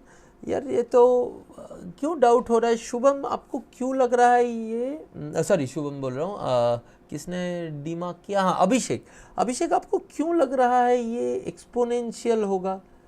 हैं, देखो ना कितना आसान तो है ये, राइट। अब देखिए, मुझे यहाँ पे मैं इसको एक्सप्लेन करता हूँ, राइट। एक सेकेंड, कहाँ गया? ये तो बहुत आसान था ना। देखो, on the other hand the cost of higher education is growing। अब यहाँ पे ऑब्वियसली एडवर्ब होगा, तो एडवर्ब ये दोनों है, ये नहीं है, ये नहीं है। एक्सपोनेंशियली होता तो अलग बात था, है ना अभिषेक? यहाँ पे आपका एक्सपोनेंशियली तो नहीं है ना, तो ये दोनों हो नहीं सकता है। तो रैपिडली, बैशफुली, उसमें rapidly makes more sense than bashfully, obvious सी बात है। बैशफुली मतलब जो something which is done without much thought, right, rashly, okay, sometime with boasting, मतलब अपने आप को बोस्ट करते हुए करना, राइट। तो ये दोनों कॉन्टेक्स्ट में यूज होते हैं। बैशफुली नॉर्मली बोस्ट करते हुए करना, अपने बारे में बढ़ाई करते हुए करना, राइट। और तो ये जो है तो नहीं आ सकता कॉन्टेक्चुअली, तो ओनली रैपिडली कैन कम। तो वेरी इजी दिस वाज, है ना। एक्सपोनेंशियली हो सकता था, बट एक्सपोनेंशियल नहीं हो सकता था ना। बाकी ने तो सबने आंसर सही किया है, वेरी गुड। चलिए सी वाला करिए।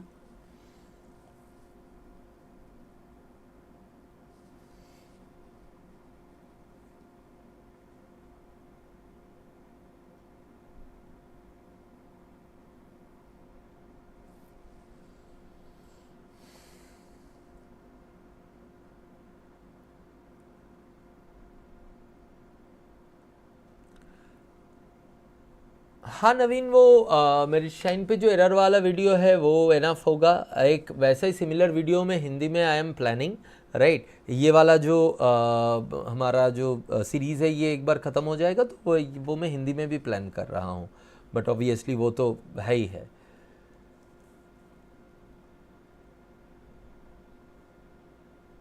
हाँ सिल्वेस्टर रफवर्ड तो है ही है, रफवर्ड तो है ही है, और कॉन्टेक्चुअली फिट ही नहीं बैठ रहा था। आंसर आने लगे हैं। डी निखिल कहते हैं D, N D, Ishan Isha D, Ranjana D, सब डी कह रहे हैं, तो मैं कुछ अलग कह ही नहीं सकता, नहीं हैं। डेमोक्रेसी है, मेजॉरिटी विंस। नहीं ऐसा नहीं है, राइट। आप लोग सब गलत होते तो मैं गलत बोल देता, बट सब आप सही हो, very good. And let me explain this still. In the US, for example, tuition fees have blank inflation significantly. तो इन्फ्लेशन को बीट कर गया, ऐसा कुछ होगा ना, राइट। ट्यूशन फीस इन्फ्लेशन से ज़्यादा बड़ा, कॉन्टेक्स्ट यही बोल रहा है। And total debt has surpass, तो हैव अगर है तो यहाँ पे ईडी वाला वर्ब हो गई होगा, तो आउटशाइन नहीं हो सकता, ट्रांसेंडिंग नहीं हो सकता है, डाइवर्ज्ड फॉर्म में सही है लेकिन कॉन्टेक्चुअली सही नहीं है। डाइवर्ज मतलब क्या है, सीक्रेट बाहर डालना, तो वो तो नहीं हो सकता। आउटपेस्ट हो सकता है। आउटपेस मतलब स्पीड जो है, पेस मतलब स्पीड होता है, तो जब स्पीड किसी एक चीज की स्पीड दूसरी चीज से ज्यादा होती है तो जिसकी ज्यादा है that particular thing has outpace the slower one, right, that is the usage. Okay, तो ये हो सकता है 4 सेकेंड, ग्रामेटिकली भी सही नहीं है और कॉन्टेक्स्ट के साथ भी नहीं जा रहा है, तो only D can be the answer.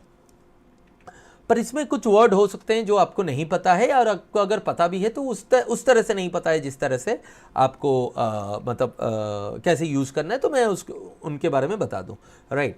Transcend उनमें से एक है। ट्रांसेंड का मतलब होता है टू गो बियॉन्ड और राइज अबव समथिंग, राइट। जैसे एक एसोसिएशन में आप लोगों के लिए कर सकता हूं, जैसे poems of Gurudev Rabindranath Tagore transcends all differences, right. आप लोगों को पता होगा कि रविंद्रनाथ टैगोर जो थे वो हमारे नेशनल पोएट है, हमारे जो नेशनल एंथम है that is also has been written by him. As a matter of fact कि 3 देशों का नेशनल एंथम जो है रविंद्रनाथ टैगोर के पोएम से इंस्पायर्ड है। 2 तो डायरेक्टली, जैसे इंडिया और बांग्लादेश का, और श्रीलंका का भी लिखा गया है रविंद्रनाथ टैगोर के एक स्टूडेंट ने उन्हीं की एक पोएम को लेते हुए उसको श्रीलंका के लिए रेलेवेंट बनाते हुए उसी म्यूजिक को यूज़ करके किया था। तो so his poems, his ideas transcended all differences. He talked about humanity. जो जब दुनिया देश में रिलीजियंस में कास्ट में डिवाइडेड थे, तब वो बात करते थे ह्यूमैनिटी की, तब वो बात करते थे कि भारत के दर्शन की, जो ओरिजिनल दर्शन की, जो इंसान को सबसे ऊपर रखते हुए उनके लिए करने का। तो his poems therefore also reflected that philosophy, right, and therefore they transcended all differences. Surpass, excel, exceed, leave behind, all of these are synonyms of transcend. Okay, right. Divulge, to make known. Okay, divulge मतलब secret को बाहर करना। Transcended भी होता है past में। अब क्योंकि पोएम्स तो फॉरएवर है ना, तो इसीलिए मैंने सिंपल प्रेजेंट यूज किया, समझ में आया, राइट। द पोएम्स का इफेक्ट तो फॉरएवर है ना, तो इसलिए उस इफेक्ट को दिखाने के लिए। विभीषण डाइवर्ज रावणा's सीक्रेट ऑफ अमृत कलश। जैसे आपको पता ही होगा कि रावण को मारना असंभव था अगर आप उनके नाभि में जो अमृत कलश था उसको अगर हिट नहीं करते, राइट। तो ये उनको पता नहीं था, तो इसीलिए जब राम जी बार बार बाण मार के उनके सारे मस्तक को, रावण के सारे मस्तक को ही वाज डिस्ट्रॉइंग देम, फिर भी Ravan was not dying, and that is when Vibhishan said advised Ram to hit in the Amrit Kalash जो उनके नाभि में था, and then is when he died, right. So that is divulge Ravana's secret. So disclose, reveal, tell, expose, ये सारे जो है ये आपके सिनोनिम्स है डाइवल्ज के, ठीक है, राइट, ओके।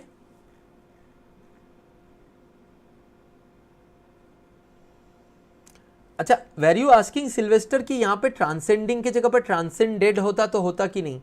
हाँ, मतलब कॉन्टेक्चुअली ट्रांसेंडेड यहाँ पे फिट नहीं बैठ रहा है, बट इतना मत सोचो बिकॉज ऑप्शंस वैसा नहीं होता है, राइट। अभिषेक बी कैसे होगा यहाँ पे? तो एक तो ये रॉन्ग ग्रामर ही है ना दोस्त। यहाँ पे आपको वर्ब का सेकेंड फॉर्म चाहिए, आपको वर्ब का ये आईएनजी फॉर्म, पार्टिसिपल फॉर्म तो चाहिए ही नहीं, राइट। अगर वो यूज करना है तो आपको बीन यूज करना पड़ेगा, have been transcending inflation significantly, वो तो हो ही नहीं सकता ना दोस्त। तो इसीलिए वो तो है ही नहीं, बीन तो है ही नहीं, तो कैसे करोगे? तो इसीलिए यहाँ पे डाइवल्ज सॉरी आउटपेस्ट, सॉरी आउटपेस्ट होगा, ठीक है।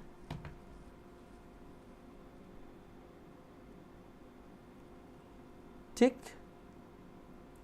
अब ये हो गया, समझ में आया, right. Now next,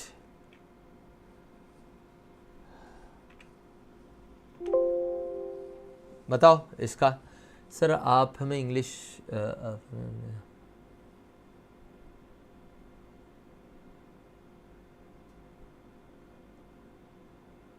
Naveen, it is always my pleasure, आप लोगों को मैं हेल्प कर पा रहा हूँ, राइट।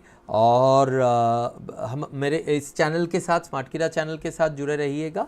हाँ, मेरे शाइन में मेरा कम वो रहता है, क्या कहते हैं, वीडियोस की फ्रीक्वेंसी, बट यहाँ पे जो है आपको रेगुलर बेसिस पे मिलता रहेगा, राइट, ओके। चलिए, गुड। इसका भी आंसर आ गया, डी का।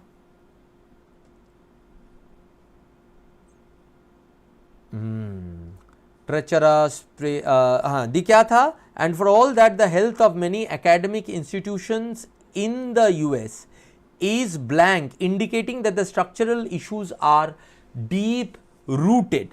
Okay, so US में जो है ना, ये नेगेटिव ही होगा, तो नेगेटिव में ट्रेचरस, प्रेकैरियस हो सकता है, एंड ऑब्वियसली एडजेक्टिव होगा, तो एश्योर नहीं हो सकता है, कमेंडेबल नहीं हो सकता है, पॉजिटिव है, अनरिलायबिलिटी रॉन्ग ग्रामर है, एडजेक्टिव नहीं है, तो ट्रेचरस और प्रेकैरियस, तो इस दोनों में से कौन सा होगा? दोनों इसीलिए आ रहे हैं, ए भी आ रहा है, बी भी नहीं, बी आ रहा है ज़्यादातर, यस बी होगा, प्रिकैरियस होगा। अब इसको समझने के लिए ये एक क्वेश्चन है जहां पे बिना वर्ड्स के मीनिंग को जाने हुए आप आंसर नहीं कर सकते, आपको छोड़ना पड़ता। बाकी सारे में मैंने क्या बोला था, अभी तक हम लोगों ने कितने क्वेश्चन कर लिए, उसमें 5, इसमें 4, 9, राइट, और भी 2 हम लोग करने वाले हैं। इन 11 क्वेश्चन में से सिर्फ एक क्वेश्चन आपको मिलेगा ऐसा जहां पे वर्ड के वजह से आप उसको नहीं कर पाते, ओके, राइट। सो ये है आपका ट्रेचरस और प्रिकैरियस का मीनिंग, और इसके डिफरेंस भी मैं बता रहा हूं। ट्रेचरस का मीनिंग क्या होता है?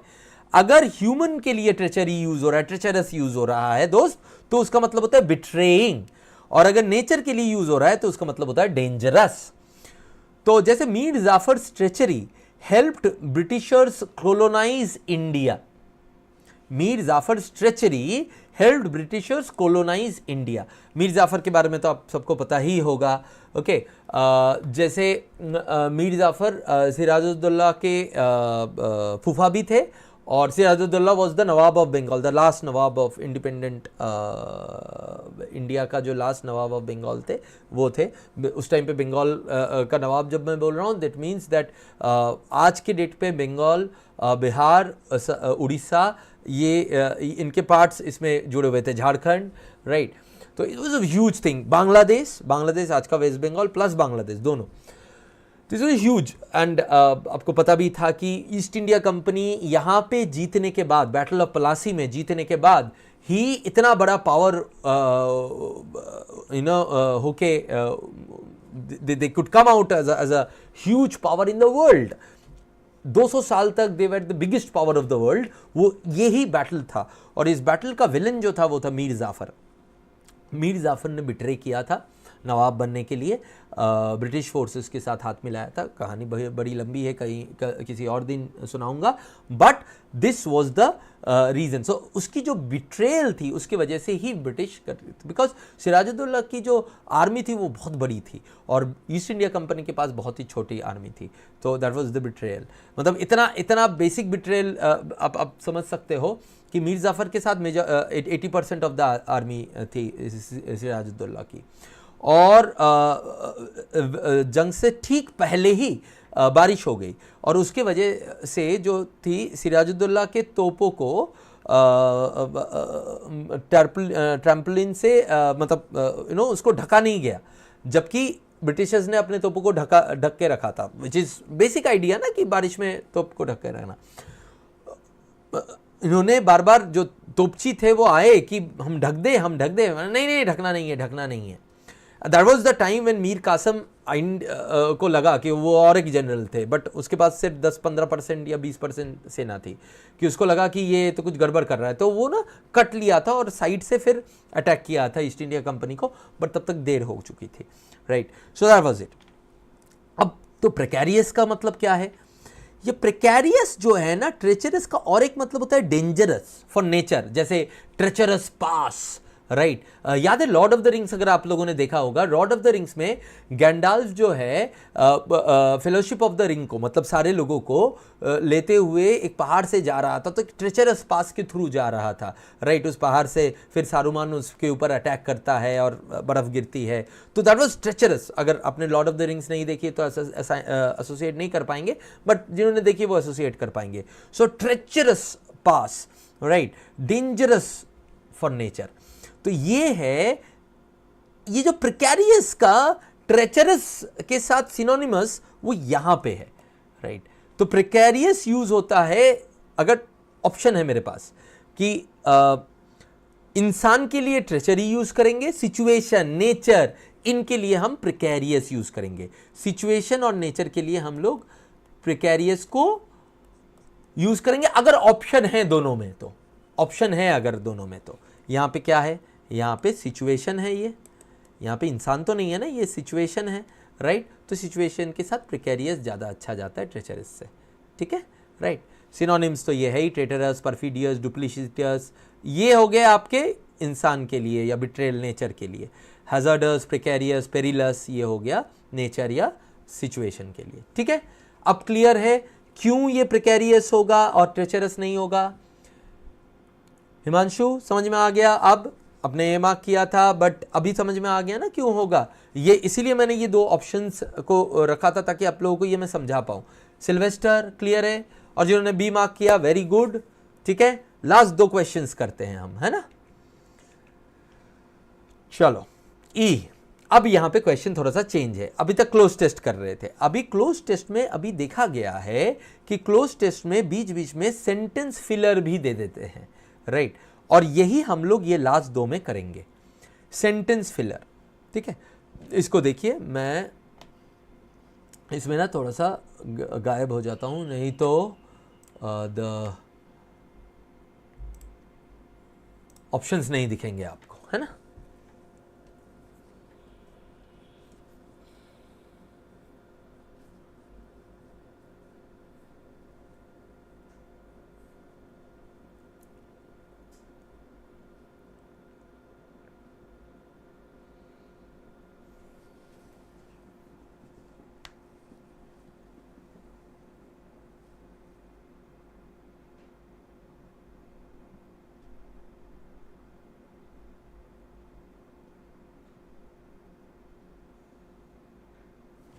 इसीलिए यहाँ पे फुल स्टॉप था, दो पूरे पूरे सेंटेंसेस थे ना, यहाँ पे फुल स्टॉप था। मैंने बोला कि फुल स्टॉप शायद गलत है, लेकिन क्यों नहीं, गलत नहीं है, वो सही है, क्योंकि दो पूरे पूरे सेंटेंस हैं यहाँ पे।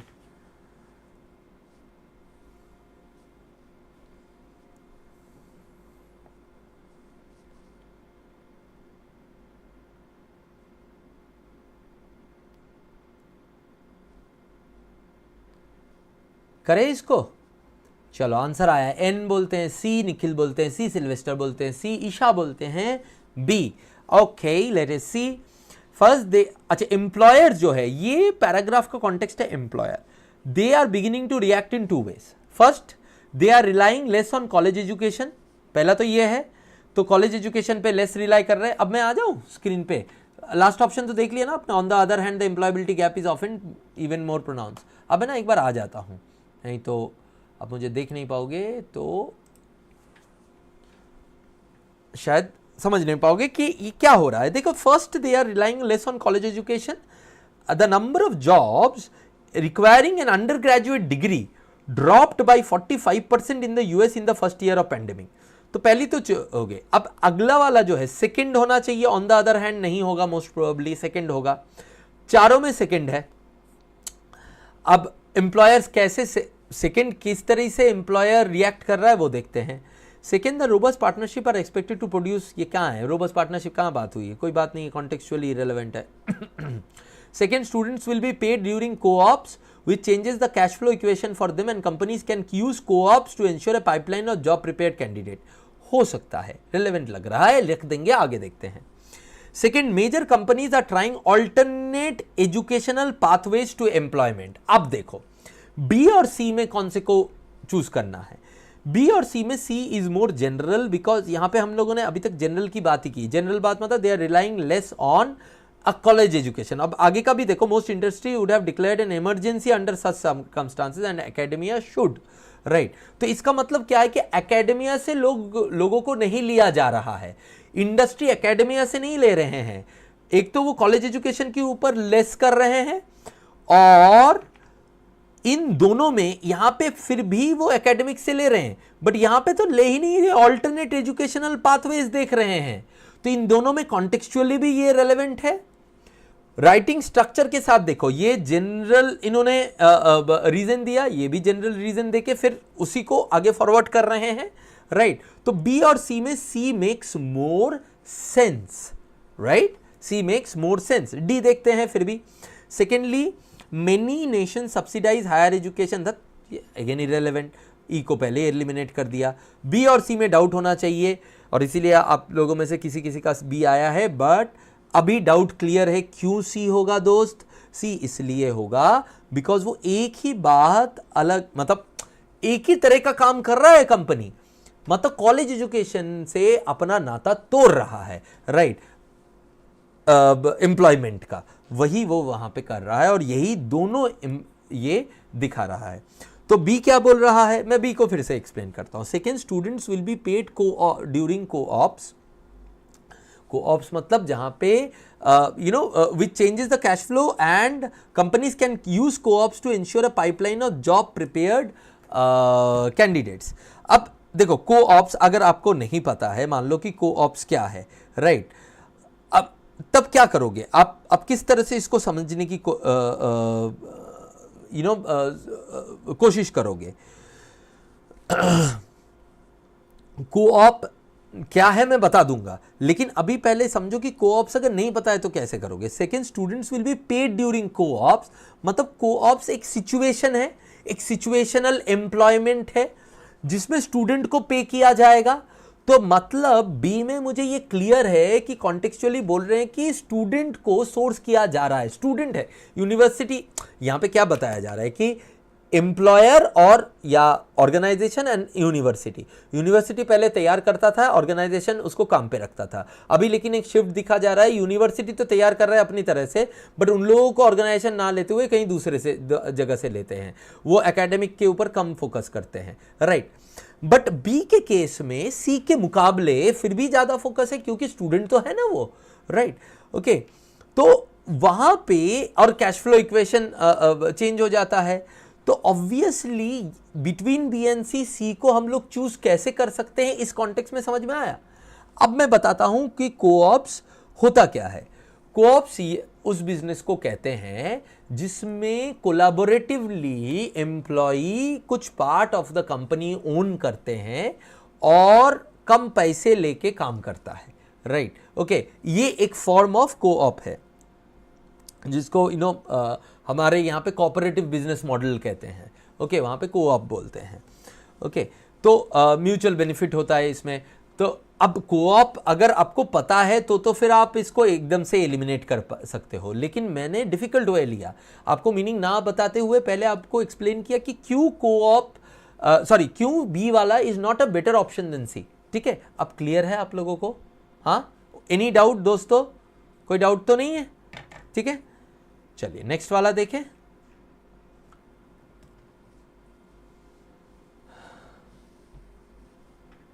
नहीं, ऑप्स मीन्स ऑप्शन नहीं है, कोऑप का मतलब बता दिया ना।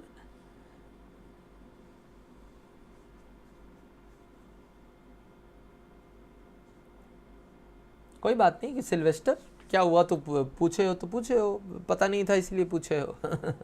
You don't need to retract them, कोई बात नहीं यार, that's the reason why you are learning ना।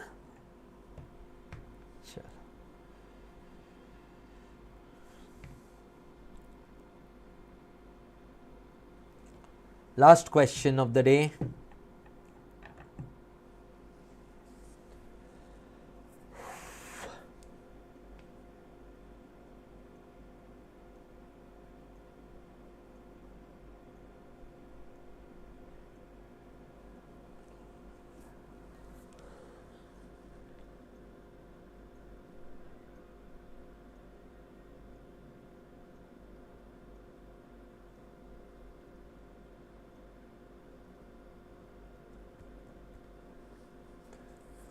ये पूरी जो कॉन्टेक्स्ट है वो क्या है कि एजुकेशन और एम्प्लॉयबिलिटी के बीच में गैप बढ़ता जा रहा है ना, राइट। एजुकेशन एकेडमिक्स अलग तरीके से चल रहा है भाई साहब, और एम्प्लॉयर जो है वो अलग चाहता है, राइट।